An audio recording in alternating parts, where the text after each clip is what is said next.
And yeah, that's what we're going to be doing. So I want to do a quick shout out to our sponsors. Okay, and of course we have the great John Dolbeck, who has been a sponsor since the beginning, sponsor of the Joe Luca Real Estate Show, the John Dolbeck team at Fairway Independent Mortgage Corporation. 401-321-4401. They do all kinds of loans from conventional to Rhode Island housing to reverse mortgages, VA mortgages. Of course, if you've been listening to the show, you know that John is a veteran himself and takes great care of our customers. Okay, we also want to thank our awesome sponsor, George Metz, who was actually a guest on the show last week. George Metz, G Metz Moving and Storage. You know, G Metz, they are the #1 movers in southern New England, okay? And they take care of all of your belongings as if they were their own. Their workers are employees. They're not guys that they pick up on Craigslist. Um, and they can also store your belongings. So if you buy a house and then, it's not ready by the time you're moving out of your apartment or your existing home, they can store your furniture, whether it's for a couple of days or a couple of weeks. They have the capacity to do that. So give them a call, 401-383-6399. And so you say, well, Joe, I'm not going to be moving, but you know, I am going to need some furniture moved in the house from one area to the other area. We're having some work done. Hey, they can do that for you as well. 401-383-6399. Please mention the Joe Luca Real Estate Show when you give them a call. Okay. And then, of course, we have Beacon Title and Escrow. Now, Beacon Title and Escrow, they handle all of my closings. All right. So whether it's buyer side or seller side, Beacon Title, they do a fantastic job of taking care of everything that we need. You know, here's a perfect situation. We had we've got a closing. It was supposed to be right after Christmas, and serendipitously, someone from the other side of the transaction, the seller side, the attorney sent out an email that, oh, we're going to be closing on the 14th. And of course, we weren't, so we were like, oh no, we're not. But everybody was like, well, I could close on the 14th. And the buyer and seller both agreed. Great, we got Beacon Title and Escrow. They moved everything up, all set to go, so we could close tomorrow as opposed to after Christmas. They really went above and beyond to take care of everything, so our first-time home buyer can be in her new home before Christmas. And then lo and behold, she came down with COVID, so the closing had to be put off until Monday. But Beacon Title and Escrow, they always rise to the occasion and take care of my clients as if they are the only clients they have. And that's certainly not the case. But Beacon Title and Escrow, they do really good work and taking care of educating and supporting my clients. And then, of course, we have Vern Rainville. And now Vern, you know, I've referred clients to Vern. I've referred other realtors to use Vern. He does a great job helping property owners with insurance claims because he is a public insurance adjuster. So he works for the property owner, not the insurance company. Any other time you're working with an insurance adjuster, they work for the insurance company. So are they going to go out of their way to make sure that the claim and the repairs that are necessary on the claim are completely taken care of? No, because their job is to protect the insurance company. Vern is a public insurance adjuster. That's the operative word there, public. So he looks out for the property owner. Vern Rainville, Public Insurance Adjuster, 484-300-8495. Please write that number down, 484-300-8495, because we're entering the winter months. We had our first snowstorm already. You know, if you're going to be experiencing anything like ice dam where the water freezes in your gutters and backs up under the shingles and then it thaws out and it comes inside the house, stains the walls, maybe mold grows inside the walls, things like that, call Vern Rainville. He can help you out, 484-300-8495. Okay. All right, I want to just do some quick shout-outs not shout-outs, but explanation before I segue into the lesson for this evening. And that's interest rates. You know, interest rates now, they've already started to drop. And we're going to get a little bit more into the why they've started to drop a little bit later in the show. But, you know, last week when I quoted the interest rates, they were all in the sixes. And several weeks ago, they were in the low sevens and the high sixes. Well, as of this week, the 30-year conventional mortgage is in the low sixes, but all of the other rates, the 30-year jumbo, the 30-year FHA, the 30-year VA mortgage, they're all in the high fives. Okay? They're all in the high fives. So that's significant. Interest rates have come down quite a bit. Now, are we going to get back into the threes like we were at the beginning of 2022? Probably not. But bear in mind, folks, the historic average for a 30-year fixed rate mortgage is 8%. Okay? So many times we're going to be about 2 points below that right now, or almost 2 points below that, depending on your situation, what you're buying, etc. But the interest rates are not continuing to go up. And why I wanted to talk about this is because, CBS Market Watch, they said they had this headline the other day, dramatic increase in foreclosures. Foreclosure filings are up more than 150%, they said, okay? And I had a problem with that because I know that that's not the case, all right? And just for some real data, we're going to look at right now. So in 2008, there were about 1.3 million, and I'm not going to make this too boring, 1.3 million foreclosures. 2009, 1.5. The highest the number went was in 2010 when it hit 1.65 million. Okay, fast forward, 2017 there were 428,000. 2018, 362,000. 2020 there were 165,000. 2021 nationwide there were only 65,000 foreclosures. Now 22 they went up to 164, but that's still literally a fraction of where they were several years ago. Okay. And there aren't going to be foreclosures because if you're looking at the average equity in homes, in 2008 it was 19%. It slowly increased. In 2013 it was 38, 2016 it was 44. 2022 the average equity in homes is 58%.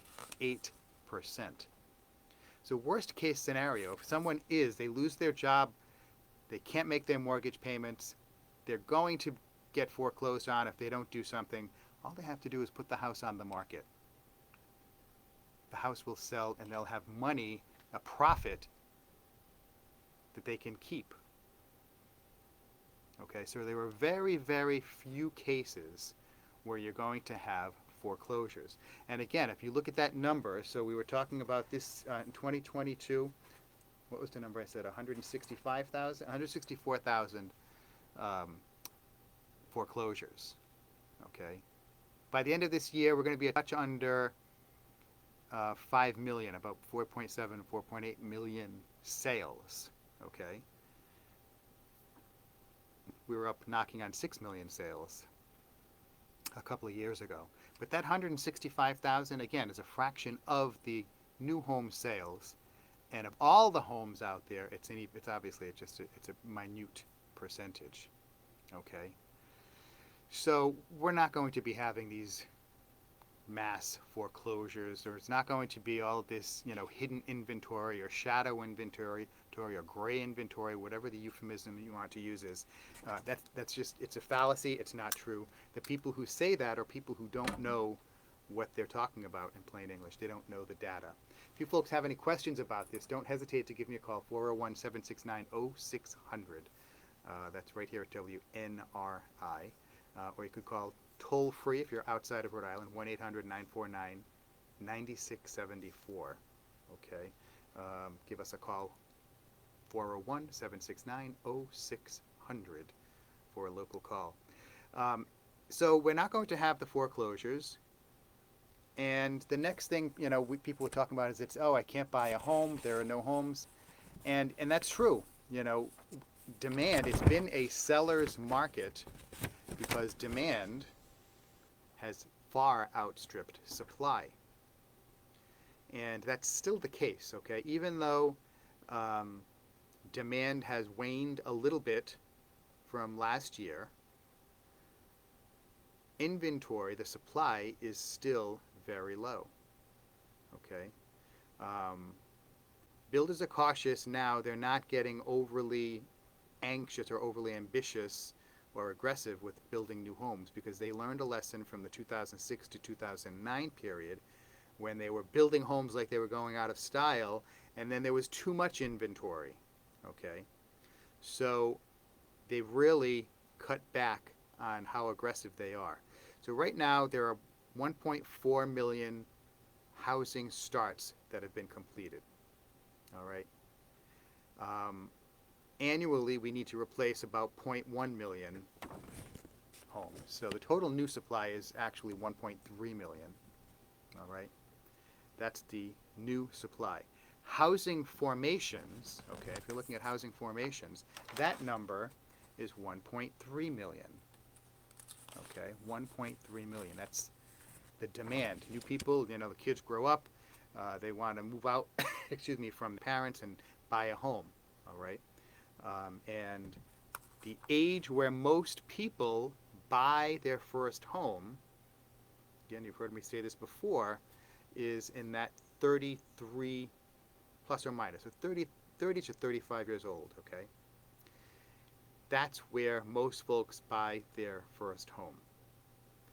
If you look at the people in that age bracket, and this is something that's important because pay attention, because when the housing crash happened, okay, in 2006, that's when it started.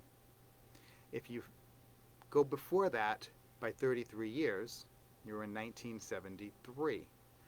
Okay, well, there was a big drop-off in the birth rate at that time because abortions had become legalized. So the birth rate is literally, it drops off. I'm going to show this to the people that are watching on Facebook because you can see right here, you see where that arrow is, that's the drop-off, okay, in birth rate. So when the birth rate drops off 33 years later, there's going to be that many fewer home buyers at that purchasing pocket age of 33 years old. Okay? So in 2006, we did not have the demand that we have now. Okay? And they had more housing supply in 2006 than we have now. In fact, in 2006, the most new home completions in history, that was the year that it happened. So new home construction was at its absolute peak, the highest point it had ever been in history. New home formations were a fraction of that. Okay, so again, we have a lot of supply, or had a lot of supply, and not anywhere near an adequate demand to absorb that supply. So that contributed to the problem that we had the last time. And again, as I said a moment ago, housing demand from household formation is still very high. 1.3 million new homes, or household formations is what it's called. All right, so the demand is there. The supply is still very tight. We have very few homes in the Rhode Island and Massachusetts MLS and even nationwide, very few homes for folks to sell. We're going to get into that in a little bit more in 1 second. Let me just flip through my notes here. I have a lot of data that I want to go over with you guys, and I didn't want to miss anything. Because we're also going to get into inflation rates and mortgage rates and the relationship between those two. So, all right, so existing home sales in the United States, we're at about 1.4 million back in 2017, in January of 2017. And then in January 20, that's right after that is when we had COVID. So the housing, the home listings at that point had started to drop off a little bit, and they continued to decline all the way through January of 2022, earlier this year. So inventory, active listings, continued to decline. Okay?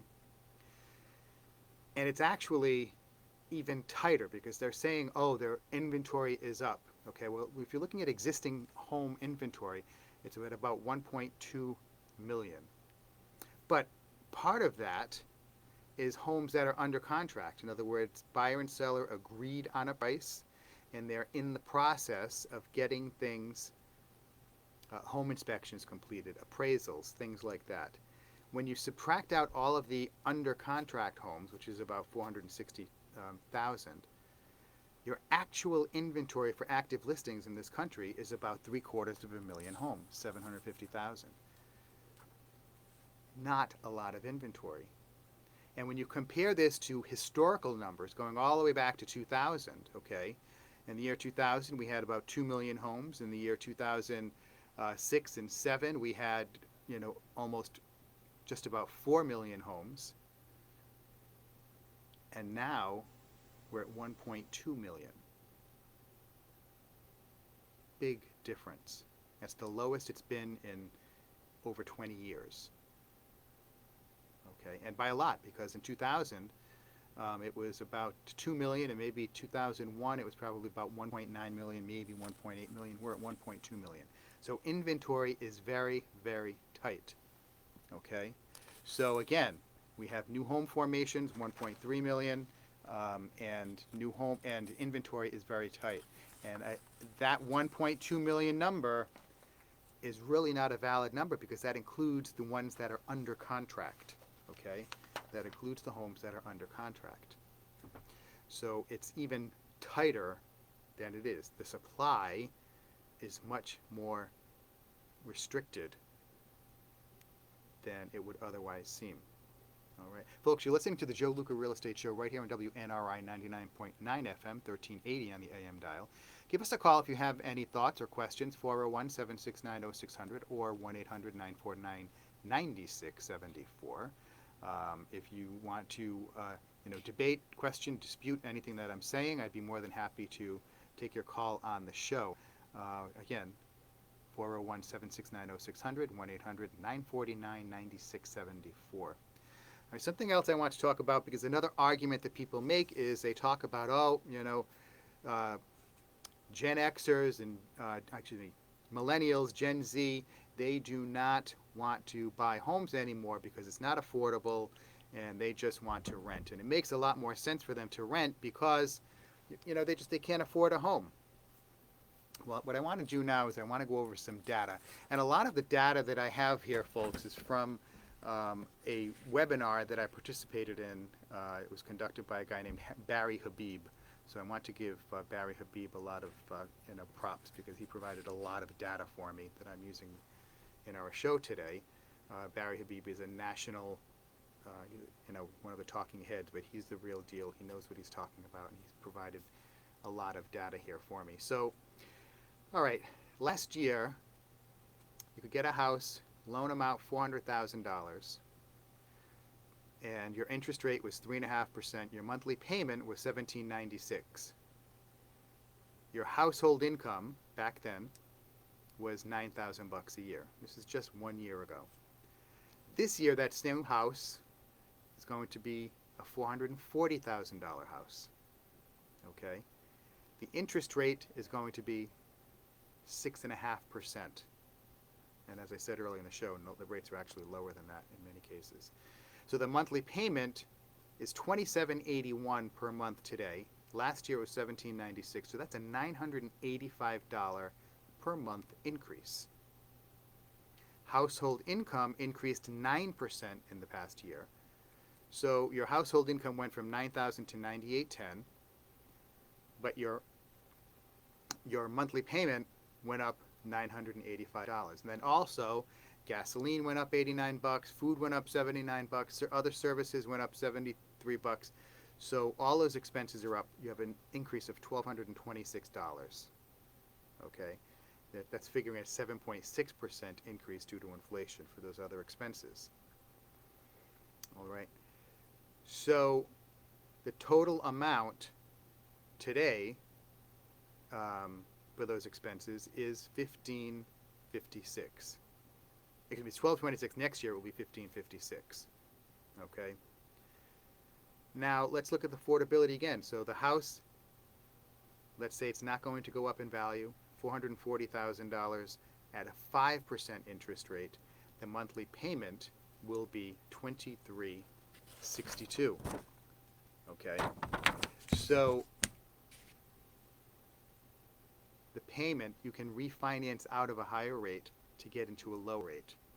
But there's also something else, and I don't want to get too technical with this. It's called a 2-1 buy down, where it allows you to basically reduce the payment by the seller contributing some money towards your interest for the first year. So that's how you can get from the 6.5%. Another way you could get from the 6.5% down to the 5%. Okay. We're going to move them on from that. I want to do a comparison now with renting versus buying. Okay, so if you buy a home, and you're going to say $400,000 home, you put 10% down. So your mortgage is $360,000, and you're going to get a 30-year fixed rate loan. And let's just say that interest rate is 7%, which is very high as of this week. You're expected to be in the home for 9 years, which is the average.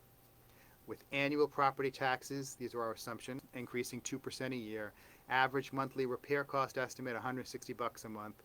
And then the cost to sell the house when you sell it in 9 years is going to be 6% of the future value. Okay. The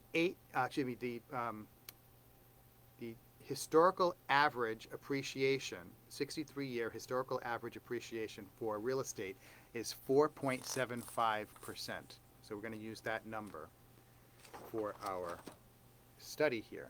So that's what we're looking at. Now, when you're doing a comparison, when you're not buying a home, you're going to be renting a home. Okay? And bear with me here. So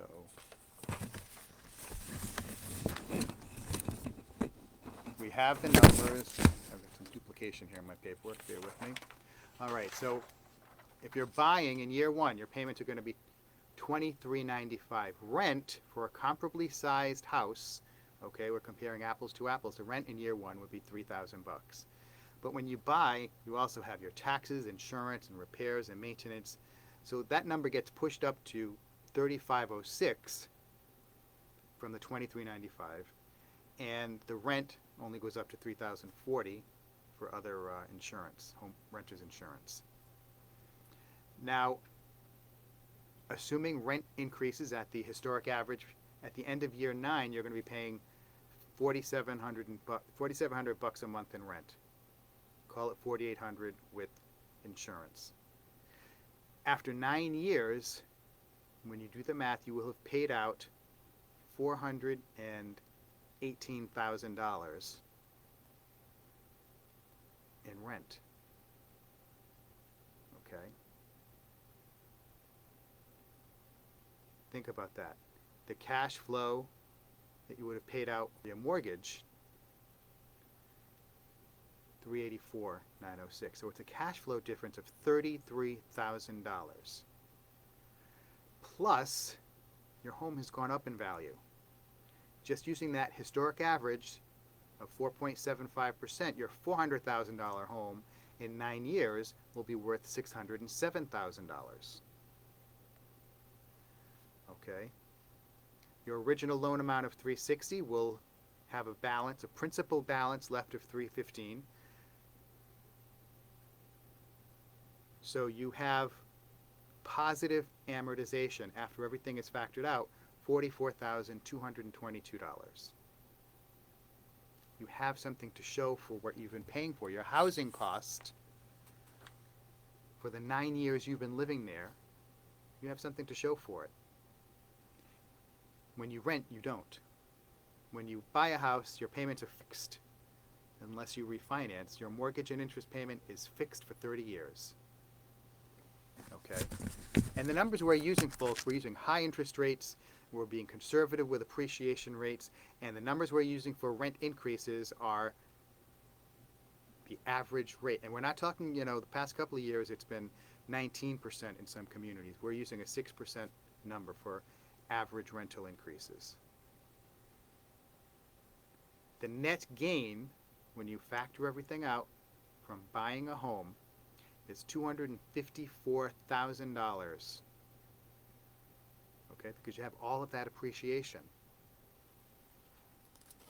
So the housing affordability is not an issue. So point one that we made at the top of the show is that we don't have a big shadow inventory. There are not a lot of foreclosures coming.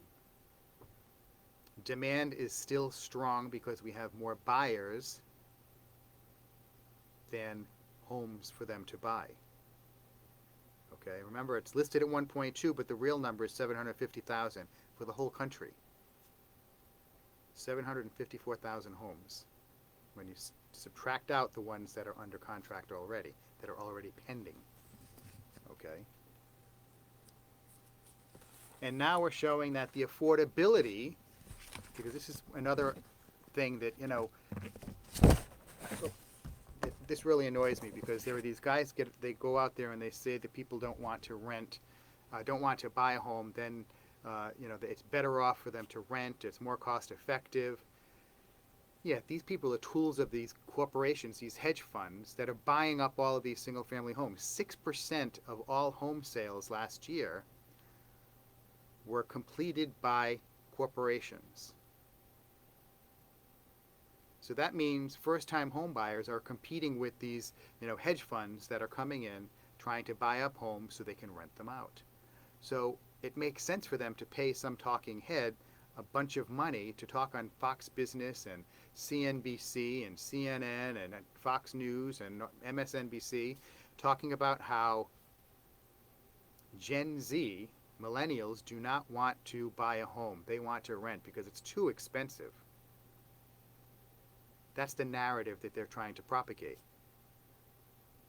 And again, folks, the data doesn't support it.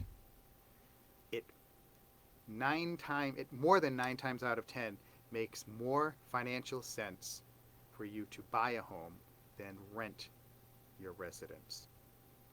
Now, if you're going to be moving every 12 to 24 months, all right, that's a different situation, because you can't recoup things like closing costs and other things like that, and the appreciation won't outweigh that. But when you start to live in a home 3, 4, 5, 6, 7, 8, 9 years, it makes a lot more sense. And the older you get, the more the years fly by. So you sign your lease, you think you're going to be here for a year, and then next thing you know, you're there 3 years, 4 years, 5 years. Start doing the math. I was talking with some buyers last night, Sunday night, and they've been living in this rental, and they added up what they've paid in the past couple of years they've been there. I think it was 3 years that they've been there. They could have bought a house for what they were paying in rent. You don't want to look back and have that unfortunate reality come true. But that's what a lot of people are doing.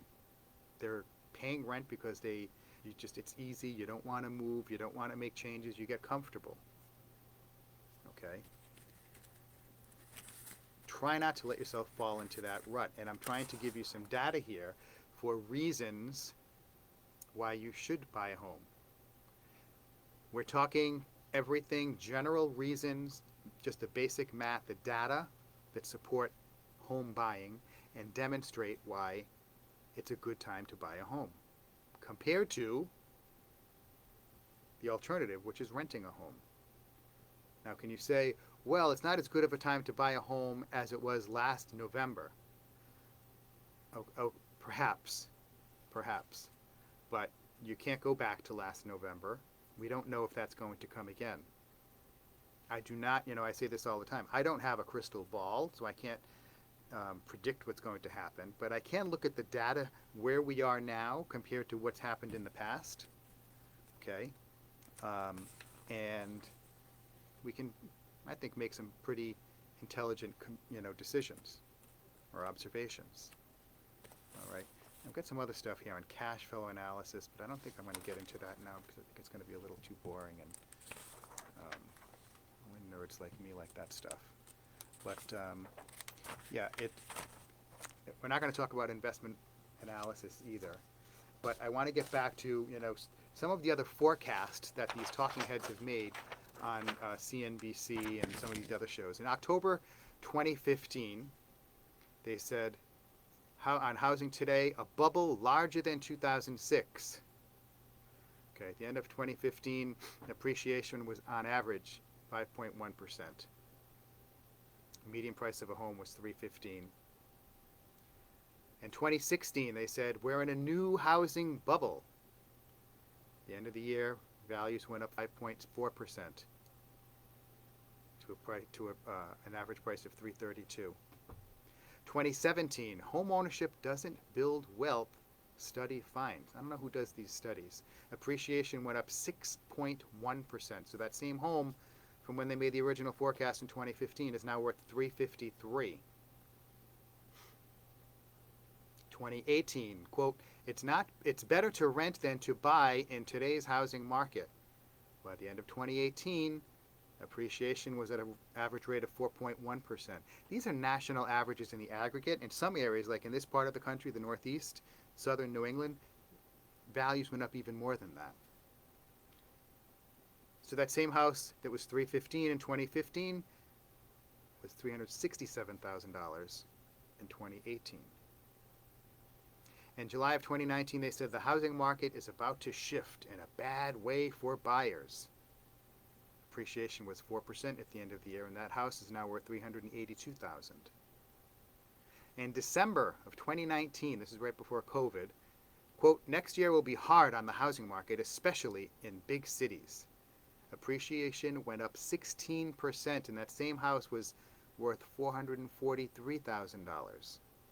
Bear in mind, 4 years before, in 2015, now we're in 2019, 4 years before, it was a $315,000 house. And then in July of 2021, the housing boom is over as new home sales fall to a historic low. Housing boom was over. That was July of 21. The end of the year, the average home appreciation rate was 18%. And that same home was up to $523,000. So again, the data does not support these claims that we're in a bubble. Okay, the data does not support the claims that we're in a bubble. Okay, I also want to talk a little bit about, because we are going into a recession. I think that's everyone. I think we've been in a recession, and we're going to go into a recession because there's something called a yield inversion. And again, nerds like me pay attention to this stuff. If you look at the rate, the Treasury rate on a 2-year Treasury, compare that to a 10-year Treasury, the rate on the 2-year is higher than it is on the longer rate, the longer-term Treasury. That's a yield inversion. It's been pretty significant, and it's been in place since the beginning of the year, and that historically has predicted a recession within the next 12 to 18 months. So let's look at mortgage rates and recessions. Okay, in 1972, all right, we had a mortgage rate of 7.5%, and then in 1980, it shot up to, where were we there? It was about 16%. And then the recession kicked in, and it dropped down to 12.5%. And then it came out of the recession, it went up, and then it hit 18%. And by the end of the recession, it dropped down to 13%. Now we're in 1982. The rates continued to drop, and then we had another recession in 1990, and rates went from 11% to 8.75%. Okay, and the rates bounced around for the next several years, and then in 2002 we had our recession after 9/11. From 2001 to 2002, rates went from 7.375 to 6.75. We had the Great Recession in 2008. 2007, 2008, when rates went from 6% to 4.875%. We had our COVID recession when rates went from 3.75 to 2.75. Okay, now these rates are obviously driven by other factors because the Fed does not control mortgage interest rates, but they control other interest rates. okay? And the Fed usually raises their short-term rates because they are trying to curb inflation. And inflation is what drives mortgage rates, okay? So if you look at 30-year fixed mortgage rate compared to the CPI, which is the Core Consumer Price Index, that's the number they look at for inflation. All right, in January of 2018, it was 4% mortgage rate. Inflation was below 2%. Fast forward to January of 2020, when Biden took residence at the White House, and you had a mortgage rate that was about 3.75, and you had a CPI that was about 2.25. Okay, both of those continued to decline. We had the quantitative easing period from the beginning of 2020, that's when the Fed printed money, until the end of 2021. Okay, and the 30-year fixed rate mortgage hovered around 3% for that whole time because they were basically just printing money for the banks. They were printing it up, giving it to the banks, so the banks could lend it out at low interest rates because the Fed wasn't charging banks any interest on the money they were giving them. It was a loan for free. But then in January of 2021,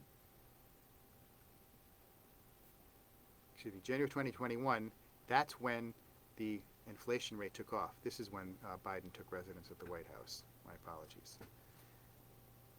And then by June of that year, July of that year, we had an inflation rate that was at 4.5%, dipped down by the end of the summer, and then took off again. And at the beginning of 22, it was up at 6.5%. Well, during this same period, as the CPI, the inflation rate was increasing, guess what? The mortgage rates were increasing because inflation was going up. So as inflation went up, the mortgage rates went up. Well, guess what's happening now? Inflation is starting to ease down. This morning it came out, it was I think at 7.1 or 7.2% for the CPI. That's lower than it's been. It's been coming down little by little. So they're saying peak inflation, air quotes there, is in the past. So inflation is going to continue to decline over the next 12 to 24 months. As it does so, the mortgage interest rates will also come down because they follow the inflation rate. Okay. So folks, you're listening to the Joe Luca Real Estate Show. I'm Joe. I'm your host every Tuesday evening right here on WNRI 99.9 FM, 1380 on the AM dial. If you have questions, 769-0600, you can give me a call. You can also check us out on Facebook. And, you know, if you want to catch this show, you want to listen to it again, you can catch it on Spotify. Just look up the Joe Luca Real Estate Show, and you'll be able to listen to us on Spotify. Okay. So we see the direct relationship between inflation and mortgage rates. We know, as of this morning, the data is out, inflation is going down. Now, it's still there. It's still significant. You know, price of butter, milk, eggs, those numbers are all much, much higher than they've been. But the amount of the increase has been declining, okay? So prices are still higher and going higher, but they're not increasing by the same magnitude as they were before. This is good for the mortgage interest rate market. Okay, so I predict, and I've been saying, that our home values are going to continue to remain strong. Why? Because there aren't a lot of homes for people to sell. We still have a lot of buyers, okay? And we're going to continue to have a lot of buyers. How do we know that? Because, again, we just look at the birth rate 33 years ago, and the birth rates were pretty consistent, go up a little, down a little, but they weren't doing any major moves. So the buyer population, the new home formation numbers are going to remain strong. builders are not building lots of homes now because they're being a little conservative. They don't want to make the same mistake that they made back in 2006, 7, 8, and 9. That's one reason. Another reason is municipalities aren't making it easier, i.e. cost effective, cost advantageous, for builders to build homes. When you have two acre lot minimum, or the minimum lot size, which some communities have, that makes it tougher for a builder to build an, air quote, affordable home. And when we say affordable, I don't mean like low income, that's different. Affordable is just like workforce housing. You know, you get a couple that they both work, gainfully employed, something that they can afford, which now with the median price of a home is a little over $400,000. It's tough for builders to build a home at that price point with the cost of everything, all of the supplies that we have today. If you're looking at a minimum lot size of 2 acres, you've got to buy a lot of land to build these houses. Now, fortunately, in the great city of Woonsocket that we broadcast from, they don't have minimum lot sizes like that. It's a more densely populated area. Now, there are certain areas, certain neighborhoods where there are larger lot sizes that are required than when you're in more densely populated neighborhoods. So, Woonsocket, parts of Cumberland, Lincoln, you can find affordable workforce housing. Okay? That's not true in some of the more rural communities. If you're looking at the median price of a home and you compare what it would cost to own that home against what it would cost to pay rent and have the instability of not being able to forecast what your housing payment is going to be 12, 13, 14, 15 months down the road, 24 months down the road. Could go up $50, it could go up $100 a month. You don't know. That uncertainty with rent should make everyone consider buying a home. Now, I never give my own number out enough on my show. You know, of course, you're listening to the Joe Luca Real Estate Show, and I don't plug myself enough. But if you have any questions, please give me a call, 401-409-5030. That's 401-409-5030. Give me a call. I'll answer any questions that you have. I'll provide the data that I have here if you want to see it for your own eyes. And I'll help you become educated and comfortable with the process of buying a home. Don't use the excuse that, oh, my credit isn't good. Maybe you have lousy credit right now. More than 50% of the population does. But that doesn't mean you have to have lousy credit 6 months from now, a year from now, 10 years from now. We can fix that. Okay? I have some great lenders. I talked about one already, our sponsor, John Dolbeck and the Dolbeck team at Fairway Independent Mortgage Corporation, 401-321-4401. They do a great job. As do our moving sponsor, GMET's Moving and Storage, 401-383-6399. If you have things to store, to put in storage, call them up because they're very competitive. 401-383-6399, and mention the Joe Luca Real Estate Show when you do. And then, of course, Vern Rainville. We're coming into the cold winter months. We're going to have snow, ice, wind, everything. If you have an insurance claim, Vern's the first guy you want to call. He's a public insurance adjuster. Can't stress that enough. And he will protect you as a property owner, as a homeowner. Okay? Vern Rainville. He does a fantastic job, takes care of all of our clients who we send him to. And as I said, I've even referred my colleagues to him, and he's done a great job for them. 484-300-8495. Vern Rainville, Public Insurance Adjuster. Okay. You know, folks, one of the other expenses that's really been increasing for us is utilities. Electricity has gone up precipitously, and it's going to continue to go up because they're trying to get all of these, um, they're restricting the use of coal and other fuels like that to generate electricity, and we're going to have increased demand with a lot of the electric cars and whatnot. If you want to, if you have any questions, you can give me a call, 401-409-5030. I just locked in with a company.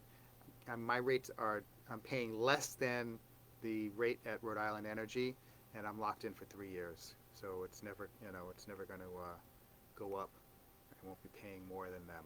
But, if you have any questions on that and you're something you're curious about, reach out, 401-409-5030, or you can DM me on Facebook Live or just, Twitter. Google me. You can find me on any social media, Instagram, Facebook, Twitter, TikTok, so LinkedIn, of course, LinkedIn. But yeah, I can certainly help you out with that. I want to do a shout out to my buddy Mike Lefebvre, who just tuned in on Facebook Live. Thank you very much, Mike. So, yeah, the real estate market, it's in transition. I've said this before. The only thing consistent about the real estate market is it's never the same. It's always changing. Interest rates are going up or going down. Buyers are changing. Housing inventory is changing. The number of realtors is changing. We're expecting number of real estate agents to drastically reduce over the next couple of years. It increased from, I think, 2012 to now. The number of realtors nationwide increased 35 or 36%.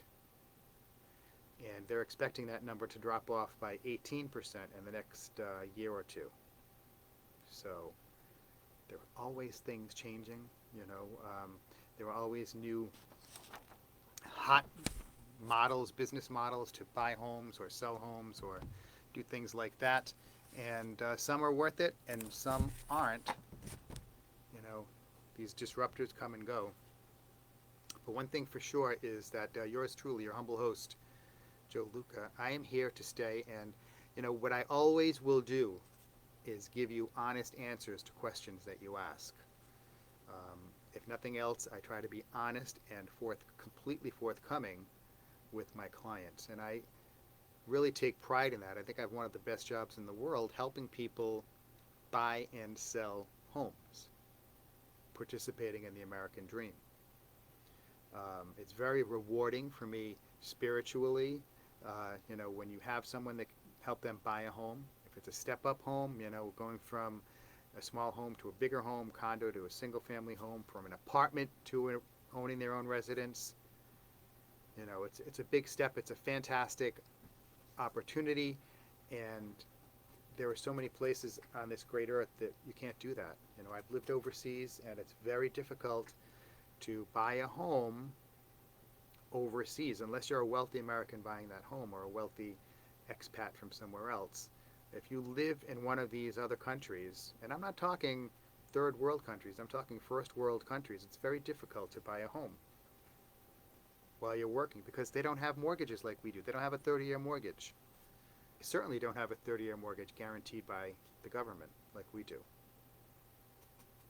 Okay? So take advantage, or at least begin the process of educating yourself to take advantage of the great opportunity that we have in this country to own your own home. Give me a call, 401-409-5030. Again, 401-409-5030.